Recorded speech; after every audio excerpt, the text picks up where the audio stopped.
کسی نے کہا تھا کہ نواز شریف اور اس کے خاندان نے لاہور کے اندر، لاہور میں نہیں، رائے میں جدھر وہ شفٹ ہوئے ہیں، ادھر ان کا ایک اجلاس ہوا، اور اس اجلاس کے اندر ان لوگوں نے فیصلہ کیا کہ ہمیں سہارتو جیسے 20 سال کے لیے حکومت کرنا ہے.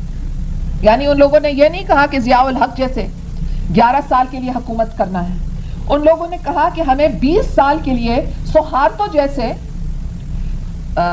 حکومت کرنی ہے. اور آپ لوگ جانتے ہیں کہ سیاست کے اندر سہارتو کے پورے خاندان نے جو اکانومی کے کمانڈنگ ہائٹس تھے وہ پورا قابو کر لیے تھے. تو ان کا مقصد تھا کہ ہم 20 سال کے لیے پولیٹیکل پاور چاہتے ہیں اور ہم فائنینشیل پاور چاہتے ہیں.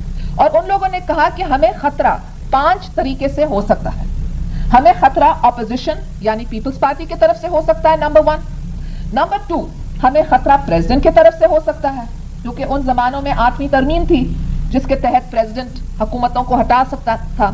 نمبر 3، ان لوگوں نے کہا کہ ہمیں خطرہ یہ آرمڈ فورسز کی طرف سے ہو سکتا ہے، کیونکہ پاکستان کے سیاست کے اندر کئی طویل عرصے کے لیے فوج کا ایک رول یا کردار رہا ہے. 4، ان لوگوں نے کہا کہ ہمیں خطرہ عدلیہ سے ہو سکتا ہے. 5، ان لوگوں نے کہا کہ ہمیں خطرہ پریس کی طرف سے ہو سکتا ہے.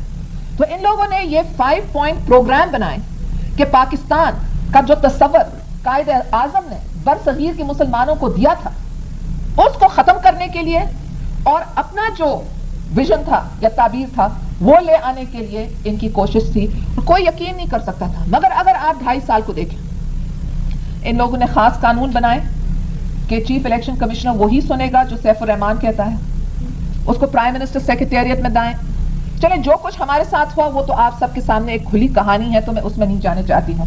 مگر آپ نے دیکھا کہ ہمارے خاندان میں کسی کو نہیں چھوڑا. میرے ماں کے خلاف کیسز، میرے اوپر کیسز، زرداری صاحب کے اوپر کیسز، زرداری صاحب کے باپ کے اوپر کیسز، اس کے بھائی کے اوپر، برادر ان لا کے اوپر، ہر ایک کے اوپر کیسز. ہمارے information secretary, personal secretary, political secretary, نوکر جو بھی ہمارے ارد گرد ہیں ان کے خلاف.